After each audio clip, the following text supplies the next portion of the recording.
Hello, my name is Maria Martinez and my topic today is going to be knowledge management. I promise you, by the end of my presentation today, you will feel the call to analyze and implement or improve your company's knowledge management processes. As Hamilton Beasley once said, knowledge is the new capital, but it's worthless unless it's accessible, communicated, and enhanced. Very important points. My three main points today are going to focus on 1, knowledge management as an asset. 2, the importance of knowledge management in our business world today. And 3, I will be going over some knowledge management processes and what they mean. I will be starting off my presentation with 3 definitions of knowledge management, just so we can get a better idea of what knowledge management is. They're from 3 different sources. According to the article Knowledge Management Through Ontologies by V.R. Benjamins, he describes knowledge management as an essential asset, a process implemented over a period of time, which has as much to do with human relationships as it does with business practice and information technology. 3 very important points there. B.R. Benjamins describes knowledge management as an essential asset, which has as much to do with human relationships as it does with business practice and information technology. Asset, human relations, and technology.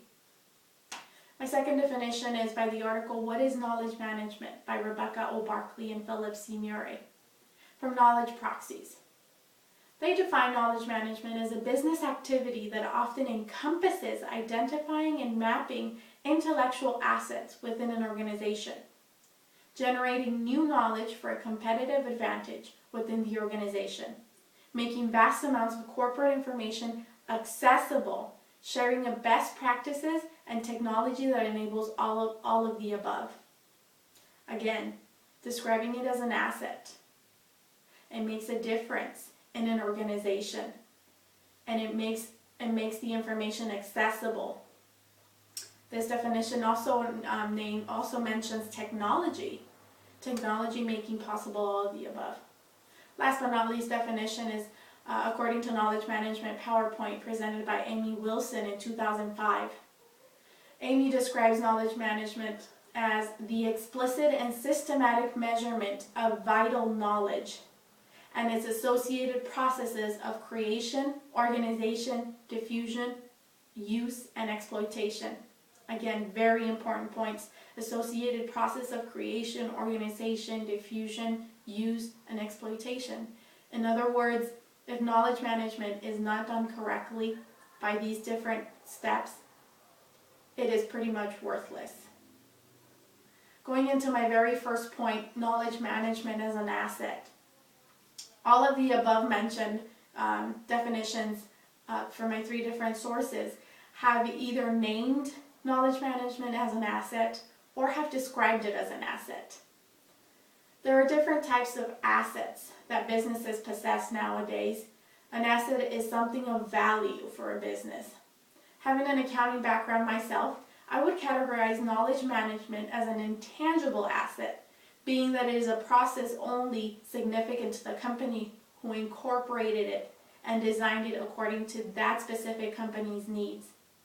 It is not an actual piece of equipment or investment worth cash or containing any form of liquidity. So if any other company were to take or steal this other company's knowledge management, it would be worthless to them because every company is different. Of course, there are any software involved in the process, like the definitions have mentioned. Any technology is a different aspect of this, which I will be going over a little bit in the knowledge management processes point. My second point, why we need knowledge management more than ever today in this business world that we're living in. Knowledge management seeks to improve performance, help an organization with change, provide increased flexibility, aid in decision making, and strategic planning. What company doesn't need all those points, right? In this day and age, our technology is very advanced and is advancing by the second. We all know that. And a more advanced technology means we need to change the way we are doing business. Taking into consideration the above mentioned benefits that come with a knowledge management process, we can and should use our resources wisely, the resource being our technology. A more advanced technology comes from higher educated individuals with higher levels of knowledge who make our technology superb. But what is all that knowledge without it not being used efficiently? This is why knowledge management processes are so important in any company. Knowledge is useless, as Hamilton said in the quote I read you in the beginning. Knowledge is useless if it is not managed correctly. As we all know, education is also becoming more readily accessible to a greater part of the global population, therefore making knowledge rampant in our society and societies all over the world. It is vital that companies analyze their efficiency levels and implement a knowledge management process in order to be the competitors they desire to be in an extremely competitive global world. That was mentioned also in one of my definitions. I believe it was Rebecca Barkley. Knowledge management is competition is so hard out there, and knowledge management can make that much of a change in a company and its position on the competitor side. Well, my last point, knowledge management processes. Knowledge management is a collection of processes that govern the creation, dissemination, and utilization of knowledge. So what does that mean? Existing companies need to analyze the knowledge they have in their midst, and new companies need to keep in mind the knowledge types and levels they need to bring into the company in order to be successful. This is only the beginning, really. There are different approaches to implementing a knowledge management process. I will only mention the mechanic approach and the cultural or behavioristic approach briefly. The mechanistic approach is characterized by the application of technology and resources. So it's the application of technology and resources to do more of the same but better. That is, it provides better accessibility to critical business information. That is the mechanical approach. The cultural behavioral approach focuses on existing process re-engineering and changes in management.